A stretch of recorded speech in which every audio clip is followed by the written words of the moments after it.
যেই দেশে থাকে খুনি হাসিনা সে দেশের সাথে কোনো সম্পর্ক আমাদের থাকতে পারে না। মমতা ব্যানার্জি বাংলাদেশের স্বাধীনতার বিষয় নিয়ে সে বক্তব্য দিয়েছে। আমরা তাকে আলটিমেটাম দিচ্ছি, আগামী 24 ঘন্টার মধ্যে যদি মমতা ব্যানার্জি পররাষ্ট্র উপদেষ্টা ভারতের রাষ্ট্রদূতকে তলব করে শোকজ না করে, তাহলে আগামী 24 ঘন্টার মধ্যে বাংলাদেশ থেকে 16 কোটি মানুষ 32 কোটি হাতে গজারি লাঠি নিয়ে দিল্লির লাল কিল্লায় আল্লাহ তাআলার কালেমার পতাকা উড্ডীন করেই ছাড়বে ইনশাআল্লাহ। সন্ত্রাসী জঙ্গি ইসকন তাদের জয় শ্রীরাম স্লোগান দিয়ে আমাদের বাংলাদেশের লাল সবুজের পতাকার উপরে তাদের গেরুয়া পতাকা উড্ডীন করে 16 কোটি মানুষের অন্তরে আঘাত করেছে। আমাদের লাল সবুজের পতাকাকে তারা অপমান করেছে, জাতিসংঘের আইনকে তারা ভঙ্গ করেছে। এই বাংলাদেশ শান্তিপূর্ণ একটি দেশে ইসকন নামক সন্ত্রাস জঙ্গি এসে এই শান্তিপূর্ণ দেশটাকে অশান্তিতে পরিণত করেছে। এই ইসকনকে অনতিবিলম্বে নিষিদ্ধ করতে হবে, এটা সময়ের দাবি, এটা বাংলাদেশের স্বাধীন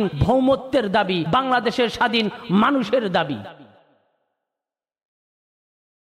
বাংলাদেশের মানুষ ভারতের সাথে বন্ধুত্ব রক্ষা করতে চায়, কিন্তু ভারত বন্ধুত্বের অঙ্গীকারের মধ্যে বারবার খেয়ানত করেছে। ভারত দুশ্মনী করে আমাদের এই সোনার বাংলাকে পানি দিয়ে ডুবাইতে চেয়েছিল, কিন্তু তারপরও বাংলাদেশের মানুষ ভারতকে ইলিশ দিয়ে আপ্যায়ন করেছে। ভারতের লেলিয়া দেওয়া সেই সন্ত্রাসী জঙ্গি ইসকন নামক হত্যাকারী বাহিনীদেরকে দিয়ে আমাদের আইনজীবী ভাইকে হত্যা করেছে। বাংলাদেশের মানুষ শান্তিপূর্ণভাবে আইনের আশ্রয় নিয়েছে। সন্ত্রাসী জঙ্গি ইসকন তাদের জয় শ্রীরাম স্লোগান দিয়ে আমাদের বাংলাদেশের লাল সবুজের পতাকার উপরে তাদের গেরুয়া পতাকা উড্ডীন করে 16 কোটি মানুষের অন্তরে আঘাত করেছে। তারপরেও বাংলাদেশের মানুষ গঠনমূলক বক্তব্য দিয়ে ভদ্রতা বজায় রেখেছে। এবার আমরা দেখেছি আমাদের হাই কমিশনে ভারতে অবস্থিত বাংলাদেশের পেটুয়া বাহিনী হাই কমিশনের উপরে তারা হামলা করেছে।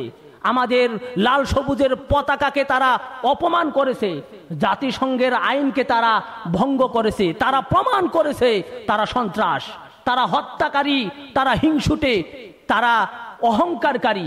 কোনো অহংকারের সাথে কোনো হত্যাকারীর সাথে বাংলাদেশের সম্পর্ক থাকতে পারে না, কোনো সম্পর্ক থাকতে পারে না। যেই দেশে থাকে খুনি হাসিনা সে দেশের সাথে কোনো সম্পর্ক আমাদের থাকতে পারে না।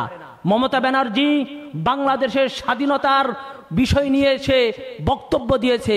আমরা তাকে আলটিমেটাম দিচ্ছি, আগামী 24 ঘন্টার মধ্যে যদি মমতা ব্যানার্জি পররাষ্ট্র উপদেষ্টা ভারতের রাষ্ট্রদূতকে তলব করে শোকজ না করে, তাহলে আগামী 24 ঘন্টার মধ্যে বাংলাদেশ থেকে 16 কোটি মানুষ 32 কোটি হাতে গজারি লাঠি নিয়ে দিল্লির লাল কিল্লায় আল্লাহ তাআলার কালেমার পতাকা উড্ডীন করেই ছাড়বে ইনশাআল্লাহ। এখন আর তাদের চক্রাঙ্গানি আমরা ভয় করি না। এখন আমাদের হাতের আঙ্গুলিকে এখন তেরা করতে হবে। সোজা আঙ্গুলে যখন ঘি উঠে না তখন আঙ্গুল কি করতে হয়? বাঁকা করতে হয়।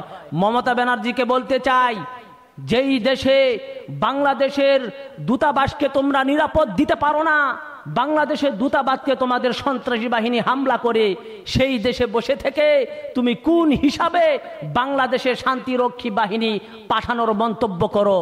নিজের চরকায় তেল দাও, আগে নিজে ঠিক হও, নিজে চুর হয়ে সাধুর বয়ান করো। সেই সাধুর বয়ান আর বাংলাদেশের মানুষ শুনতে রাজি নয়। এই বাংলাদেশ শান্তিপূর্ণ একটি দেশে ইসকন নামক সন্ত্রাস জঙ্গি এসে এই শান্তিপূর্ণ দেশটাকে অশান্তিতে পরিণত করেছে। এই ইসকনকে অনতিবিলম্বে নিষিদ্ধ করতে হবে, এটা সময়ের দাবি, এটা বাংলাদেশের স্বাধীন ভৌমত্বের দাবি, বাংলাদেশের স্বাধীন মানুষের দাবি।